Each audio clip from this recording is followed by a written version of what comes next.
Yang dihormati Tuan Pengerusi Majlis, barisan panel hakim yang arif lagi bijaksana, penjaga masa yang patuh pada radiknya, guru-guru pendidik anak bangsa, rakan-rakan seperjuangan dan para hadirin sekalian. Salam sejahtera dan salam Malaysia Madani. Hadirnya saya di pentas ini adalah untuk menyampaikan sebuah syarahan berbunyi Perpaduan Benteng Pertahanan Negara.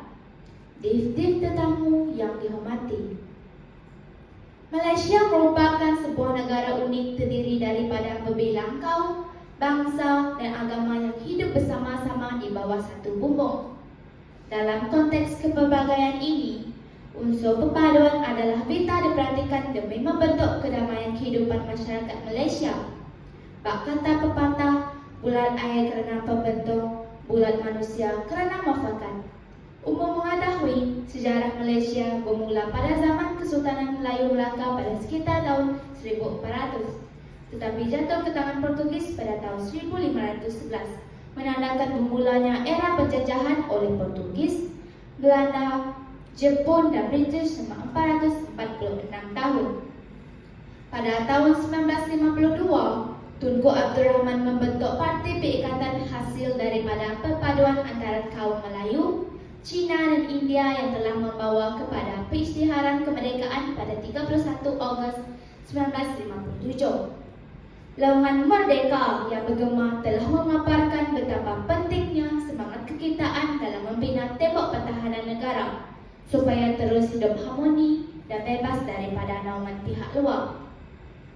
Tuan-tuan dan puan-puan, sebenarnya pertahanan sesebuah negara banyak bergantung pada rakyatnya. Tanpa adanya kesepakatan, perselisihan faham dan isu-isu sensitif mudah dicetuskan seperti apa yang terjadi pada 13 Mei 1969. Lebih-lebih lagi, semangat asabiah haruslah dielakkan supaya tidak menimbulkan permusuhan antara kaum.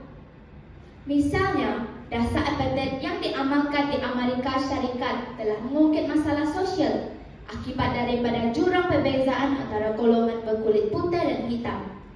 Sebagai iktibar, perjalinan hubungan silaturahim sesama masyarakat berbeza latar belakang amat dititik beratkan demi kesejahteraan negara.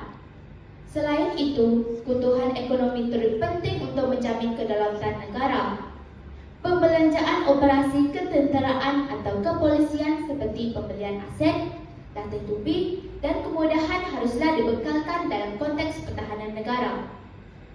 Begitu juga dengan masyarakat yang menggambling tenaga bersama-sama tanpa wujud yang diskriminasi atau prasangka untuk meningkatkan kompetensi pekerjaan. Hal ini nescaya akan menarik perhatian masyarakat luar untuk datang melancong atau melabur.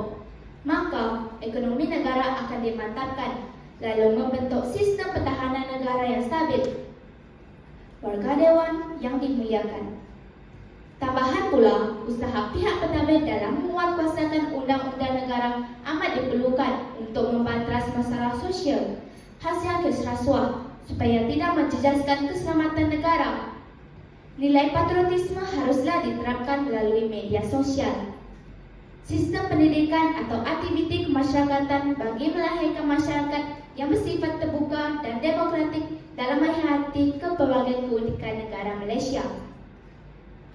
Hasilnya, masyarakat akan mempunyai kesedaran diri untuk bersatu padu dalam melindungi pertahanan negara. Intihannya, semangat perpaduan merupakan pemangkin utama pembinaan benteng pertahanan negara. Mantan Perdana Menteri Malaysia, Tun Dr. Mahathir pernah berkata, manusia yang lemah sekalipun jika bersatu padu akan dapat menggoncang dunia. Marilah kita berganding bahu dalam mengekalkan perpaduan demi kedaulatan negara supaya Malaysia dapat terus berdiri gah di pesada dunia. Akhir kata, cendawan tumbuh tepian jalanan, bunga tumbuh di pokok dahan. Mesra ikatan erat perpaduan, pertahanan jamin teras kedaulatan. Sekian, terima kasih.